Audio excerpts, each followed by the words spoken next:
Hello, friends. This is Dave Hurwitz, executive editor at ClassicsToday.com, here with how to build a really basic classical music library. The absolute essential pieces that everyone's got to have. You just got to have them one way or another. And it's particularly appropriate to do this now when people have access to these streaming services and downloadable stuff, and you can get exactly what we're talking about without having to get other things. I have to tell you a story. A story about my old days working in the record biz. I was hanging out at Tower Records up by Lincoln Center, which is where, a bunch of us geeky people used to go, after concerts or before concerts or just to go there on weekends. And those of us who had, worked in these, we had a background, let's put it that way. We worked in record shops or critics or something, we would do our best to help customers looking for things. We just did it. It was fun. And we thought we were performing a public service, at least some of the time. And a woman came in, and this is not the first time this happened in my life, who wanted Beethoven's Seventh Symphony. And I pointed her in the direction of compact discs with Beethoven's Seventh Symphony, and they all had other symphonies. Usually it was symphonies 5 and 7, or it was 7 and a couple overtures, or with some other stuff. She didn't want that. She just wanted Beethoven's Seventh, because that's what she'd heard, and that's what she liked. And she didn't know any of this other stuff, and she didn't want to know from any of this other stuff. She just wanted the thing that she liked. And this happened to me before. This happened to me several times. There was once a person who came into the store and wanted the Pachelbel canon. I know you'll laugh, the Pachelbel canon, ha ha, right? But just the Pachelbel canon, nothing else. Well, it was impossible to get even an LP. In those days, they didn't have compact discs. This was the days of LPs. But you couldn't get a recording. There weren't classical music singles. They just didn't exist. You had to get all this other Baroque stuff. And unpronounceable names, artists she never heard of. All she wanted was the Pachelbel canon. And couldn't do it. We absolutely couldn't do it. It was impossible. Now you can do it, which I think is great. I really do. Because, the whole point behind, the compact disc was that you could get 70 minutes of music. You had to fill it up. You filled it up. And classical music collector geeks like myself loved it because we could get more. You got more bang for your buck. It was cheaper. But in real life, out there in the real world, there are lots of people who only want the thing that they want.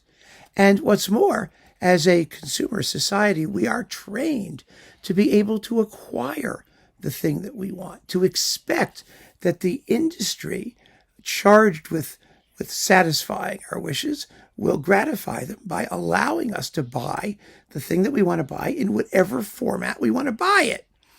And that's something the classical music industry has never understood. It's so weird. I often wonder, what drives it? What drives these people? Because one of the things that prevents classical music, I think, from reaching a much broader audience is its inability to take advantage of the casual listener.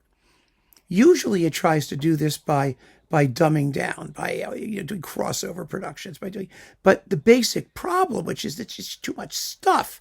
You're going to sit there for an hour and 20 minutes and listen to this when someone wants something that lasts 6 minutes. That's the issue.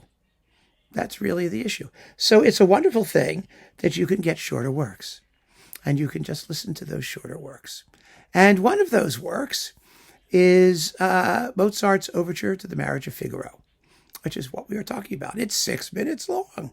And normally, if I were buying a compact disc, I'd have to get a whole disc of Mozart overtures or opera overtures by Mozart and other people. I think it's wonderful because you get to listen to all this music.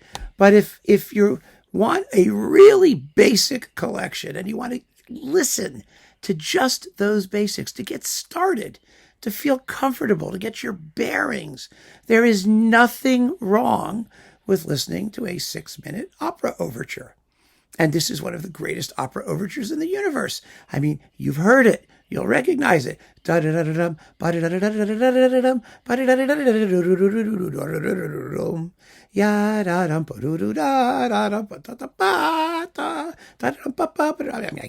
sing the whole thing, but it's. You may not even recognize it if I try to sing the whole thing, but it's a delicious comic overture, with 3 or 4 wonderful tunes that all get played, and then they all come back at the end, and it ends with a little march, and everybody is happy and delighted, and you can put it on and play it again and again and again, and just absorb it until you can hum the whole thing all the way through to yourself. It doesn't take very much.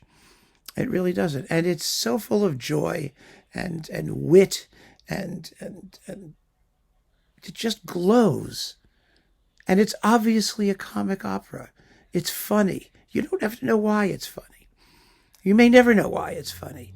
The music expresses this sort of general madcap humor that is instantly graspable. It speaks to us right away and tells us what it is. And that's all you need to do. I don't need to talk anymore. Just go listen to the Marriage of Figaro Overture. And if you like it, well, there are a whole bunch of other Mozart overtures. They're not a lot longer. There's Don Giovanni. There's the Magic Flute. There's Così fan tutti. There's the Impresario, which is Der Schauspieldirektor in German. I mean, they're wonderful, wonderful pieces, all very easily digestible, all capable of being absorbed at a single sitting without any effort whatsoever. Only an open mind. Oh, the light went out. Well, I can finish this anyway. Only an open mind and open ears. So keep on listening, friends. Thanks for joining me. Take care.